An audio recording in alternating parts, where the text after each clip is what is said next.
Oh, no.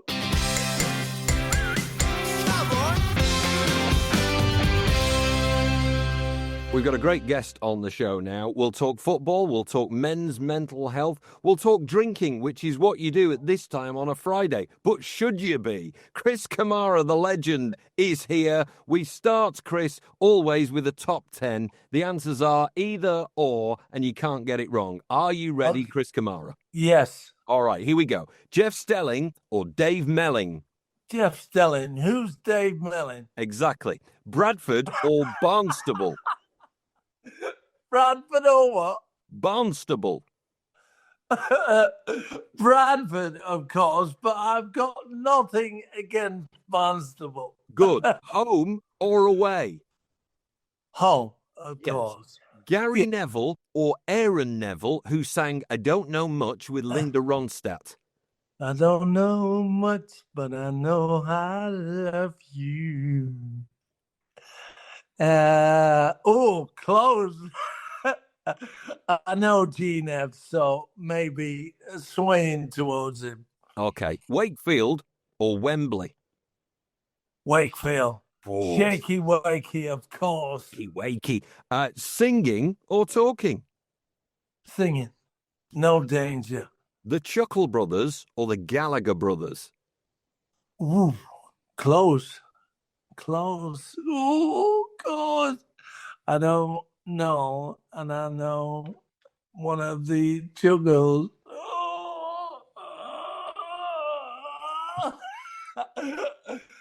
Oh, no. I'm sitting on the fence.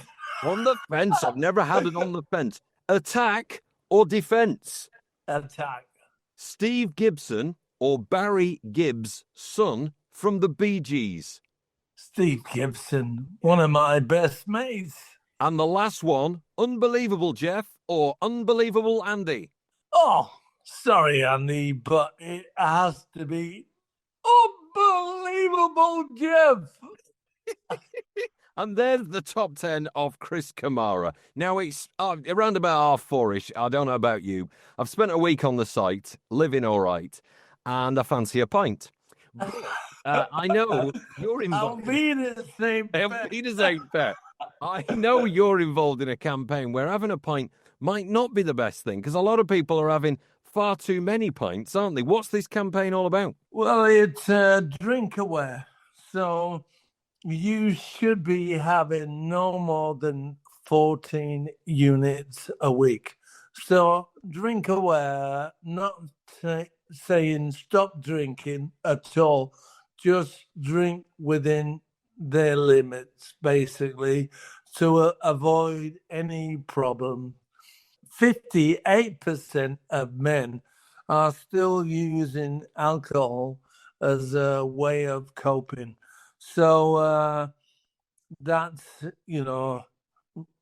not good, basically. And the suicide rate in men under, 54 years of age is still the biggest killer. Well, certainly in the building industry, the construction industry, the suicide rate is high as well. When you combine the two together with drinking, is the problem that men, like you and me, just don't talk? We'll have a lot of banter, we'll have a bit of a laugh, but we won't actually say, do you know what, I feel rubbish at the moment. I'm the worst enemy of that, would you believe? I was a dinosaur. When I developed my brain condition, I kept thinking it'll go away. I'm imagining what's going on in my head. And then you start to Google stuff and think what it is. And is it dementia? Is it Alzheimer's? You don't speak to anybody about it. So this goes through your brain and you think, I'm going to be a burden to my family. I don't really want them looking after me for 20 odd on whatever long I've got to live. So all those things go through your mind. And the more you don't speak to someone, the worse it actually gets.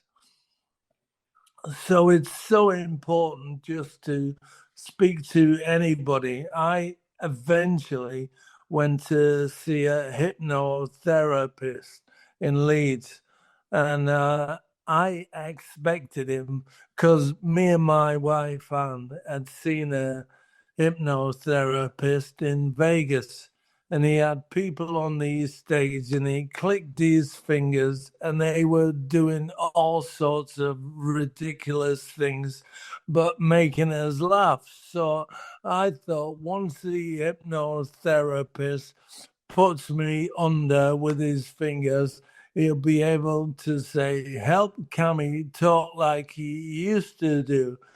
But I realized after my first visit that that wasn't the case. But he could help me with my mental health, which he did. And he said, the day you come out and tell the world is the day you start healing. You must tell your family, people who are watching you on Sky Sports, tell them what's going on. The longer you leave it, the worse it's going to get. And it was so true. And he was so right. From that day, the support I've had from family, friends, strangers, just football fans in general, basically people I don't know getting in touch with encouragement and helping me through it. And there's a certain acceptance.